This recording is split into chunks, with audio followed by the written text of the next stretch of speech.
Hello everybody, welcome to a Blender Game Engine tutorial. This tutorial is on making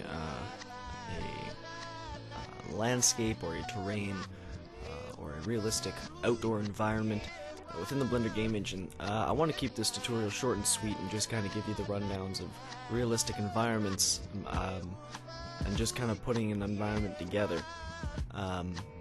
Because this was requested of me by somebody and I want to put this out there just so that people understand the amount of work that actually has to go into creating an environment. So, there's a couple things I want to do off the bat. Right off the bat, we need some ground. Pardon me, my voice is a little dry today. I'm just going to take a drink of water real quick. Alright, so we're going to start off by applying an ocean modifier, and we can change the scale. This to get some nice looking ground. And there you go.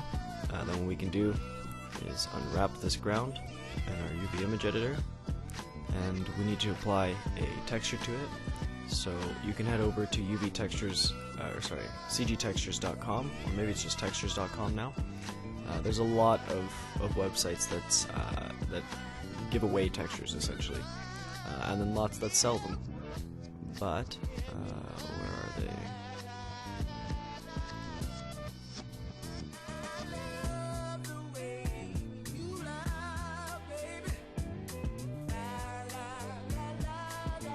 Okay, I think that's one from CG Texture, but I'm gonna use these ones. Okay. So if I head into textured mode, you can see it's all white for a couple of reasons. We need to make sure we're in GLSL and we are in Blender Game, and then we need to actually add some light to our scene. So let's go ahead and add a lamp. Let me bring it up here. This is a sun lamp. I'm just going to rotate it slightly to get some good sun direction, if that makes sense. Make sure it looks nice, and we're going to copy this, rotate it 180 degrees, and let's adjust these settings. The way I like to think of it is, well, depending on your scene, I kind of want to have this color match the color of whatever my sky is going to be, which we're going to decide later. So it's going to be slightly blue, and then this color is going to kind of match the color of whatever the ground, so it's going to be slightly green. So it's going to kind of bounce the green back off the ground, if that makes sense. And then what we're going to do, this is just so I can kind of see the shadows in game, is apply a shadow to this lamp here. And we can show our shadow box to see how big it is. And we can change the size of that by adjusting the fructum.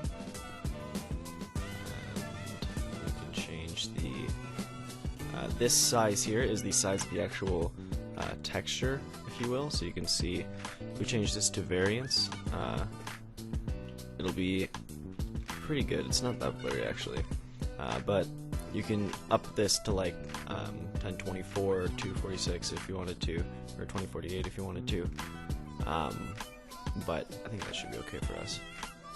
And then let's lower that, we don't need that much.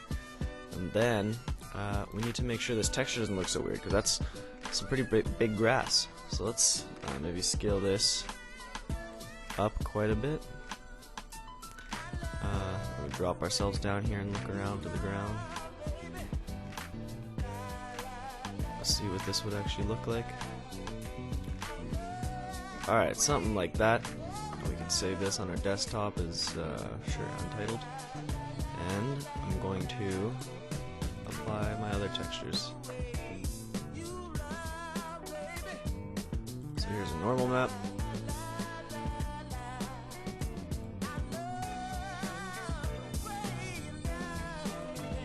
And here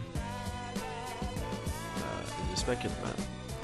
If you guys want a tutorial on making textures like this, I could probably do something like that, but it's honestly just easier to go get them online, because to make them, it's the most realistic results, in my opinion, is to go take a hike and take photos of the background of rocks and stuff like that, and then, you know, come back and bring those photos into Photoshop and make them seamless.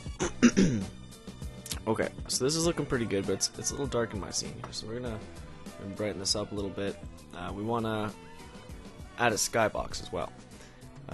So I have kind of a cheat for making easy skyboxes. You could easily download one from a texture website like CG Textures, or Tutorials for Blender 3D. I believe have some as well. Sorry, I'm kind of losing my words today. But what we're gonna do instead is just make our own real quick, because it's not that hard. So let's scale this up quite a bit. This will be our sky dome, and we'll go ahead and delete these vertices here. Just bring it down slightly, and then what we want to do is shade this smooth and unwrap it, and that'll do for me. We'll scale that. Now again, this is just an example. If I go to Google and Google Sky Dome, oh, that's not what I want. Texture. I mean, you see what I mean. I mean, there's literally hundreds of textures out here that you could use. But I'm going to show you how to make some real basic ones. So what we're actually going to do is just apply material to this. It's going to be a nice light blue. And we're going to apply some textures down here. It's going to be, well, actually, we want to invert the normals on this. Let's go ahead and W and flip normals. Now if I press N and we check the faces on this, the faces are all facing inwards. So we can plop ourselves in this scene here maybe, just so we can kind of get an idea of what this would actually look like. Okay, now what we need to do is make this a sky and make it shapeless. You can see it's already looking pretty nice. If we look around, it's really dark. Turn this up a little bit.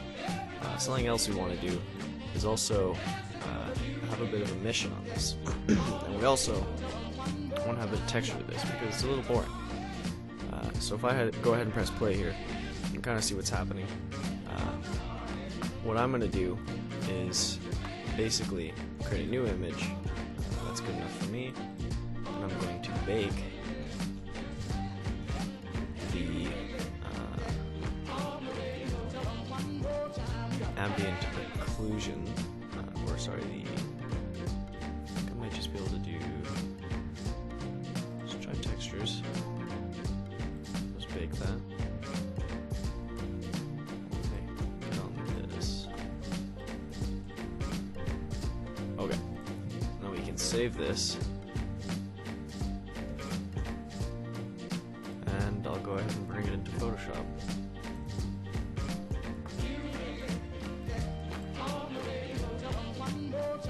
Alright. Now that we're in Photoshop, we can go ahead and edit our skybox. So, I want to first off add a kind of pattern to it. So I'm just going to use one of the built-in patterns that Photoshop graciously provided. And I'm going to make that overlay. Just have it very light. Then what I want to do is rasterize that. I'm going to go back in and create a new gradient overlay, and it's going to be a radial reverse. I'm going to scale that up a little bit. I'm going to change that to overlay as well. I'm going to scale that down.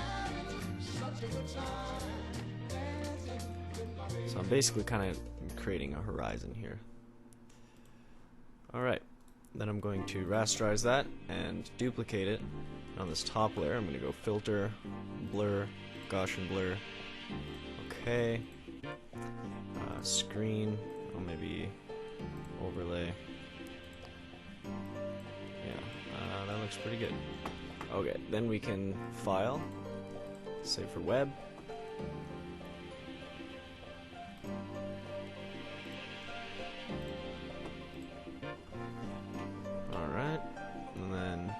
can basically bring in our new image here.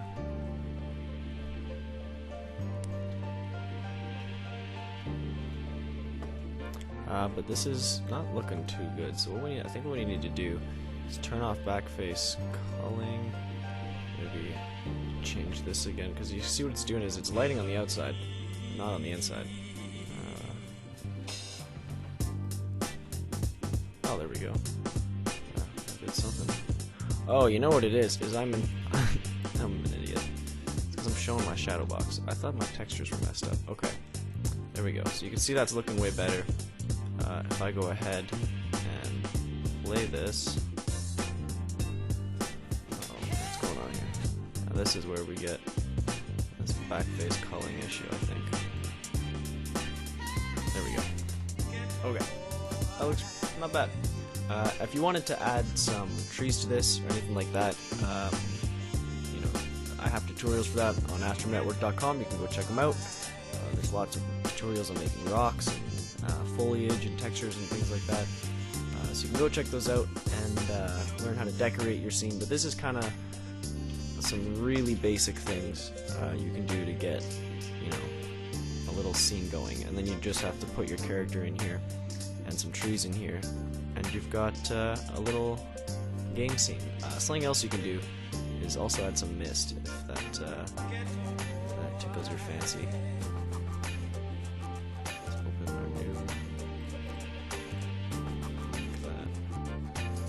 This color, and you can see what that kind of does.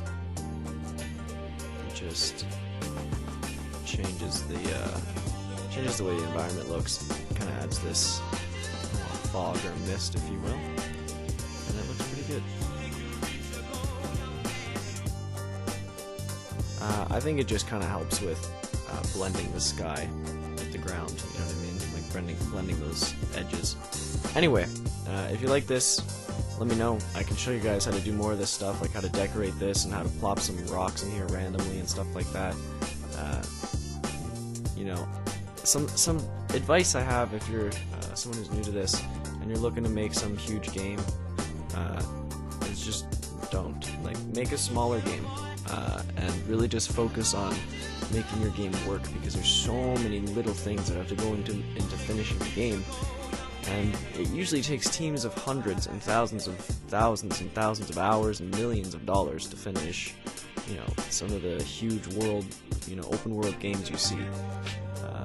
Not to say that open world isn't possible in the Blender game engine. It certainly is. The issue is it's a lot of work for one person. So just bear that in mind while you're working on your games and working on your terrain.